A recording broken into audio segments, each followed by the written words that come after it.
Hi, I'm Tony Wright. I was born in Australia. Lived there for the first 73 and a half of my years. And I have 4 children. I been married 3 times. We came to New Zealand 2 years ago. I love it here in New Zealand, as I love it in Australia too. Australia's where my roots are, of course. But New Zealand is very similar to Australia. What I like about New Zealand is that it reminds me of how Australia was. Yeah. Australia is no longer the same. It's become very Americanized. So you spend most of your life in Australia, Oh, right? yes. I did all my schooling there. I left school at age 15, but in those days, that was acceptable to do so because I went and I did a apprenticeship as a fitter internal. And then I went from there to working in a school, and I worked in a school for about 25 years. All that time, from the age of 14, I've been writing. I've been writing poetry mainly, and since I've come to New Zealand, I've really started to write a few short stories as well.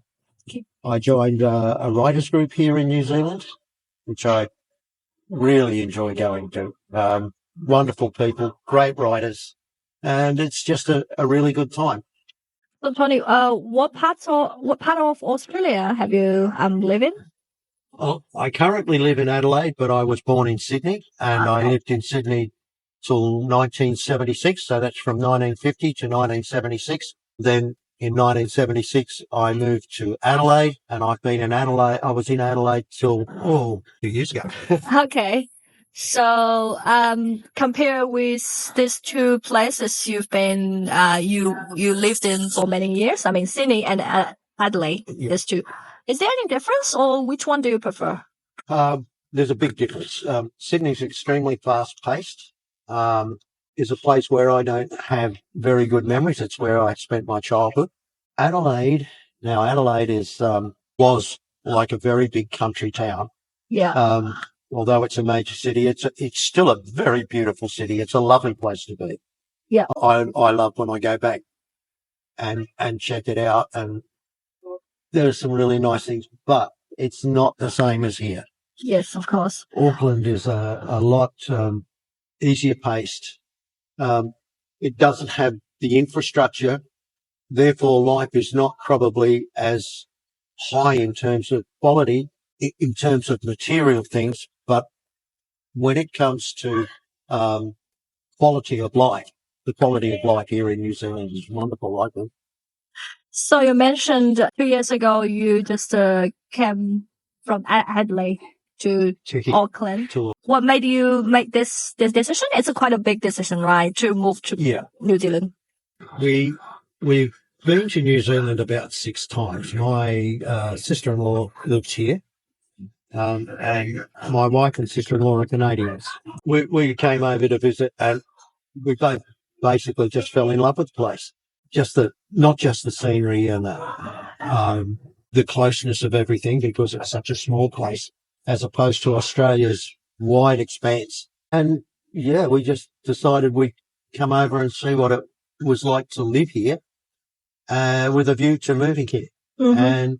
And we're sort of almost at the point now where we're going to make our definite decision. There's pros and cons for both countries, but the big draw card for me about New Zealand is that it's like the country I love, Australia. It's like it used to be. Mm-hmm. Australia is no longer the country I remember it to be. Okay. That's the big draw point for both of us. Yeah. So let me clarify what you said. Actually, the key point is about lifestyle. For those young people, they choose move to Australia because of education, children's education, like work opportunities. And quality of life. And yeah. In terms of money and stuff like that. But yeah, that intrinsic quality of life that's within us, definitely better here in New Zealand. Yeah. And so for some people, New Zealand is a kind of like everything is quite slow. Like, people are not rushed to making money or whatever. And is that many people will just joke, oh, is the country like a retired life, or people retired and maybe choose this country will be more suitable for them? It's funny you should say that. I mean, I am retired. But once we know exactly where we're going to live, I intend to go back to work. I want to work. I actually did have a job for a little while here, looking after people with disabilities, adults with disabilities, domiciled in houses. And my job was to go in and assist them with their day-to-day routine. It's so great job. Yeah. Oh, I love it. Yes. Absolutely. Yeah. I retired in Australia, but I wasn't ready to retire. And my wife is still of working age. She still has to work. Yeah. Whether we decide to stay here or go back to Australia, which at the moment we're leaning certainly towards staying here, we will have to find work. Okay. Because we want to. Yeah, definitely. Yes, because retire doesn't mean you stop work. Yeah. That's exactly right. Yeah. And I can see why people go to Australia, younger people and older people. I mean, you have a lot of Australians coming here now because New Zealand reminds them of how Australia used to be, like I've said. And that's a really important thing. But the fact that it is reminding people of what life was like, because it's not always that development is a good thing. Yeah. And that's one good thing about New Zealand. It's not overdeveloped as Australia is. Oh, so you mentioned life you enjoy in the past day. You just define or talk about more specific. What kind of life you really enjoy in the past day in Australia or here in New Zealand? I'll talk about New Zealand because this is where we're filming this. So New Zealand has a gentler way about it. I don't think New Zealand's a gentle place as far as it has its issues with law and order. It's a country that was forged out of a lot of violence, and I'm talking about natural violence with regard to volcanoes and earthquakes and things like that. But it's what nature has done with New Zealand. It's such a beautiful place, and I think that environment has a lot to do with the laid-back nature. Everything is about New Zealand's scenery, the landscape. Everything is not overdeveloped or consumed. Yeah. You know, everything is keep its natural way. Yes. Hundreds years ago. Yeah. Another one is about people's lifestyle. So the relationship between people is not so intense. It's something like that. Is that what you meant? The society here is much more egalitarian.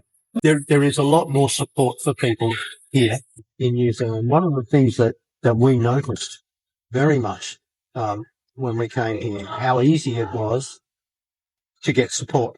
I'm actually ashamed as an Australian to think that it wasn't reciprocated in our country. The way Australia is toward New Zealanders when they come, even though it's got better, it's still not good. Whereas we have been made feel very welcome here, and we've been looked after when we've got injured or sick. They're cared for us. The New Zealand government has looked after us. They do that for us, but they also do it for Kiwis. Kiwis' medical system, and whilst they might have shortages and stuff like that, caring government does for its people. Leaves Australia for dead. Definitely. As Australian live in New Zealand, life is quite easy for you guys. It's the transition has not been a problem at all for us. Tony, in our today's society, people spend so much of time on social media, shorts. Less and less people spend time on reading. Poems are even less readers. So why keep you writing poems as a poet? I started writing poetry when I was 14 years of age, and it was, as I got older, it was my only lifeline to sanity. It was my writing that kept me going. And I've just continued doing that as I've grown, as I've become a gentler human being in myself. I found it important to just keep that going, to just keep writing in that way. And I've also found that more people are subject to looking at the written word than they're given credit for. I mean, our society is such that we are now, everything is how shall I put it? Everything is around social media and short, sharp and shiny. The way we as societies have evolved is the way that people want things to be. And that is not to sit down and read something for an hour. Yeah. Not to sit down because we're basically being taught to be impatient. We have been taught. And it's all Western societies and all Western influenced societies. My brother once told me that when he went to China, for instance, that he heard a lot of the older people in a village where he stayed say the same thing, that everybody's getting impatient. I think that's been led by the US and Britain mainly, with their control of the planet over the last 400 or 500 years between them. I think Americanization is not a good thing. Yeah. But it's also how we evolve as creatures. We have evolved that way. I mean, to say poetry's dead is not true. Poetry in Western society is as alive today as it ever was, but it's put to music. It's in songs. Some of the best poems I've ever heard are songs. Candle in the Wind by Elton John. The piece of poetry. So do you spend the time on social medias? I do. I'm very balanced about it, I think. But I think it's important, well, given the fact that when I worked in the school, one of my roles in that school was in the school's IT department. So I have a bit of a grounding in IT. Yeah. And I've embraced it. I think it's like everything. It's a tool. Yeah. It's like our telephones. Yeah. They're a tool, but if we're not careful, we become slaves to them.